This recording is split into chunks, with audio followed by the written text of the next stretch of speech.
அஸ்ஸலாமு அலைக்கும் வரஹ்மத்துல்லாஹி வபரகாத்துஹு. அன்பார்ந்த சகோதர சகோதரிகளே, குர்பானி பிராணி, அந்த பிராணியை யார் அறுக்க வேண்டும், யார் அறுக்க கூடாது என்பது சம்பந்தமான சில சட்டத்திட்டங்களை நபி ஸல்லல்லாஹு அலைஹி வஸல்லம் அவர்கள் நமக்கு வழிகாட்டுதல் அமைத்து கொடுக்கிறார்கள். குர்பானி பிராணியை பொறுத்த வரையில் யாரெல்லாம் அறுக்கக்கூடாது என்று மார்க்கத்தில் எந்த ஒரு சட்டத்திட்டமும் கிடையாது. இவங்கெல்லாம் அறுக்கக்கூடாதுன்னு கிடையாது. குர்பானி பிராணியை பொறுத்த வரையில் அது யார் வேண்டுமானாலும் அறுக்கலாம். எப்படிப்பட்ட நபராக இருந்தாலும் அல்லாஹ்வுடைய பெயரை சொல்லி அவர் பார்வையாளராக கூட வந்திருக்கலாம். அந்த நேரத்தில் கூட்டத்தில் நிற்கக்கூடிய ஒரு பார்வையாளராக இருந்தாலும் யாராக இருந்தாலும் தாராளமாக அவர் அந்த குர்பானி பிராணியை அறுக்கலாம். அதில் எந்த ஒரு பிரச்சனையும் கிடையாது. ஆனால் இதில் சிறந்த ஒரு விஷயம் என்பதை நம்ம யோசிச்சு பார்க்கணும். எது சிறப்பு? ஒரு சிறந்த ஒரு விஷயத்தை ரசூலா சொல்லி தர்றாங்க. ஆயிஷா ரலியல்லாஹு அன்ஹா அவங்க அறிவிக்கிறாங்க, முஸ்லிம்ல இடம்பெற்ற செய்தி. ரசூல் ஸல்லல்லாஹு அலைஹி வஸல்லம் அவர்கள் ஒரு கருப்பு நிற ஆடு, ஒரு கருப்பு நிறத்தில் அமைந்த கொம்புள்ள ஒரு செம்மறி ஆட்டுக்கடாவை ரசூல் ஸல்லல்லாஹு அலைஹி வஸல்லம் அவங்க கொண்டு வர சொல்லி சொல்றாங்க. கொண்டு வர சொல்லி அதை ஆயிஷா ரலியல்லாஹு அன்ஹா அவங்கள்ட்ட கட்டளை இடுகிறார்கள். ஒரு கத்தியை எடுத்து அதை நீங்கள் தீட்டுங்கள்.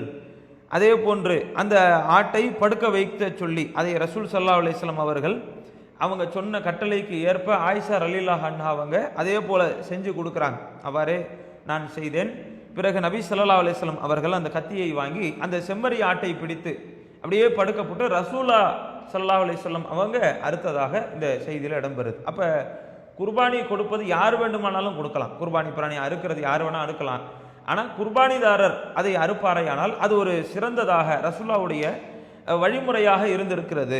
அல்லாஹ்வுடைய தூதர் தான் அவர்கள் குர்பானி கொடுக்கக்கூடிய அந்த பிராணியை மற்ற மக்கள் அறுக்க தெரிந்தவர்களாக இருந்தாலும் சரி இல்லாவிட்டாலும் ரசூல் ஸல்லல்லாஹு அலைஹி வஸல்லம் அவர்கள் அறுத்திருக்கிறார்கள். இப்போ இதை கொண்டு குர்பானிதாரர் அந்த குர்பானி பிராணியை அறுப்பது என்பது ஒரு சிறப்பு. அதே போல பல மக்கள்கிட்ட இன்னைக்கு பார்த்தோம்னு சொன்னால் பெண்கள் குர்பானி பிராணிகளை அறுக்கலாமா, பெண்கள் குர்பானி கொடுக்கலாமா, இது சார்ந்த ஏதாச்சும் ஒரு ஆதாரம் இருக்கா மார்க்கத்தில் என்ற கேள்விகள். ஏன்னா பல மக்கள் பல இடங்களில் பார்த்தீங்கன்னா பெண்கள் குர்பானி கொடுக்கலாமா, ஏன்னா பல இடங்களில் பெண்கள் குர்பானி இப்படி ஒரு இபாதத்து குர்பானி சார்ந்த ஒரு விஷயம் அல்லாஹ்வுக்காக செய்யக்கூடிய இந்த விஷயத்தை பெண்களும் செய்யலாமா, அது மார்க்கத்தில் இருக்கா அப்படின்றதுக்கு கஅப் பின் மாலிக் அவங்க அறிவிக்கக்கூடிய செய்தி புகாரியில் இடம்பெற்ற செய்தி, 5504வது செய்தி.